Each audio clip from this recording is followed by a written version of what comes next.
One of the things that Marzi and I do most every night before we go to sleep is we take 2 GI detox. It's charcoal, and there are many good types of charcoal. The one that we take is charcoal and a couple of clays mixed together, and they absorb different things. And we do this every night, most every night, while we're sleeping, because your bowels are moving more sluggishly, so things will sit in your intestines longer when you're sleeping. Charcoal doesn't get absorbed into your bloodstream. It just stays in the gut, and it acts like a sponge, soaking up toxins. We take charcoal most every night. GI detox is a good one. You can try that one or use another one. And bowel movements. If your bowel movements are not great, ideally, how often are you supposed to have a bowel movement? Every time you eat, every time you start chewing. And remember, we've talked about chewing food 30 times. If you haven't done it yet, just try this. In your next meal, count 30 chews for 1 forkful of food. Count 30 chews and notice how the food tastes. It tastes really different. It gets much sweeter.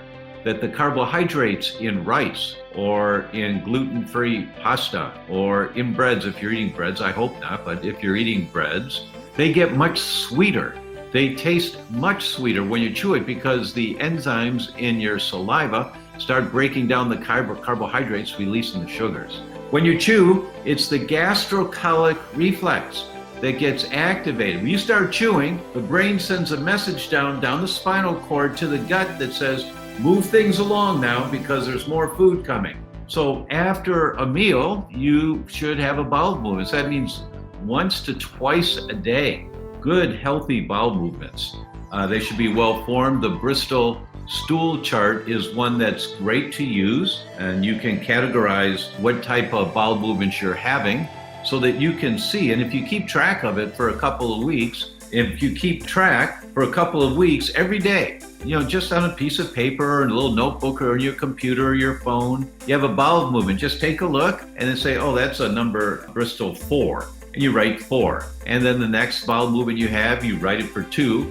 And 4 days from now, you're writing 4 or 2, because you're not going to remember what you had 4 days ago, what it was like. So you write it down for 2 weeks, and you also keep track of what you're eating so that you can see anytime you eat ...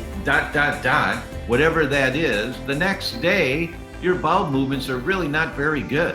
And if you see that's the case, that's going to be evidence that says to you, oh, really? So when I eat rice, my bowel movements the next day are not very good. Oh, I didn't know that. Or if I eat corn or whatever it should be, oh, I didn't know that the bowel movements are not that good. So there's no way that you'll know unless you get a longer picture view than just 1 day or 2 days. You've heard me say before, the lucky ones with food sensitivities, whether it's wheat or dairy or whatever it is, whatever food they're sensitive to, the lucky ones are the ones that get gut problems. The unlucky ones are the ones that don't get gut problems.